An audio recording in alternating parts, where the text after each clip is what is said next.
Correct. Going to the region. Well, let me just say, this was a very quick conversation. It was on the telephone.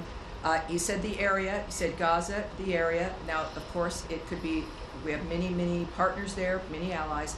So keep that in mind when it comes to the specific location of the envoy. I do not have that, but it's in a dynamic to where we're looking to finalize this arrangement. Yes, Andrew Mitchell. Hi there. Thank you very much. Recognizing that, as you've stated many times, as we know, Hamas started this and can finish it. Yes, ma'am. I just want to take it from there, from Of where course. you just left Yes. off. Is there recognition now that it is important to establish aid outside of that southern area in Rafah so that it is more accessible to people who don't have to travel these distances and deal with the IDF confrontations that inevitably have occurred? And I'd just like to follow up on that as well. Right. It's been always the intention, obviously, to have as many sites as possible. And again, it's been the difficulty of being in a war zone and what you can do and what you can arrange. The fact that we've had 3 sites up, and I think now it is nearly 85 million meals to date at the distribution centers that do exist. Clearly, it's not just a dynamic of wanting more distribution centers in a war zone. Our goal is to have not a war zone, and the aid corridor that the Secretary mentioned to me, so that multiple entities can deliver aid and whatever is needed in that region without being eluded and hijacked by Hamas.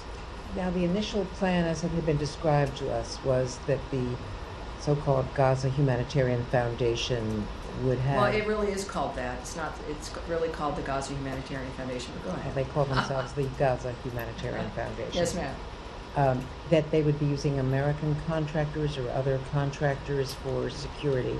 As it's turned out, it seems to be more IDF, and that's been possibly one of the causes of the problems that, as was just mentioned, there's been 1,000 deaths. There, so doctors have pointed out that people are coming in with, heavy wounds from heavy artillery. Is the possibility of having some sort of neutral contractors as the security force rather than the IDF? Well, that, of course, presupposes that IDF soldiers who are in a mode of defense of their country are deliberately shooting civilians and children. I didn't suggest that. Well, that is the implication that you need someone who's, not involved implies that it would be better. It is a dynamic where, and I think even the horrible situation over this weekend regarding a UN convoy in Zikkim at a crossing, that more than 30 people were killed in that dynamic trying to access food, because that is the focus of every human being. This has got to end. Well, not every human being, certainly Hamas is preferring the way things have been. This was at a crossing in northern Gaza, and there are certainly Hamas is injured by the inability to hijack this food and to hijack trucks.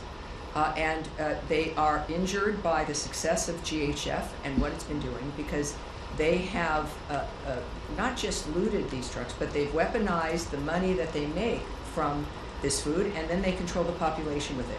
It is the success of GHF has removed, by getting meals in at that number is a tremendous success, but it's removed the power and the influence of Hamas financially and with using aid and food as a weapon itself to control people. So it is, I think that the UN knows this, everyone else has seen this, that it's not a dynamic, and I've got the GHF statement here as well for you, but I think no matter who has been trying to deliver food, they've known historically and recently that there's going to be, and as long as Hamas still has its weapons and is still a player in that region, there's still going to be problems. The GHF statement regarding this last massacre, if you will, we're deeply saddened by reports that more than 30 people were killed while trying to access food from a UN convoy at the Zikkim crossing in northern Gaza as humanitarian efforts face escalating violence. Like most incidents, this incident is not linked to GHF, despite what was falsely implied by various newspapers. These tragedies deserve visibility.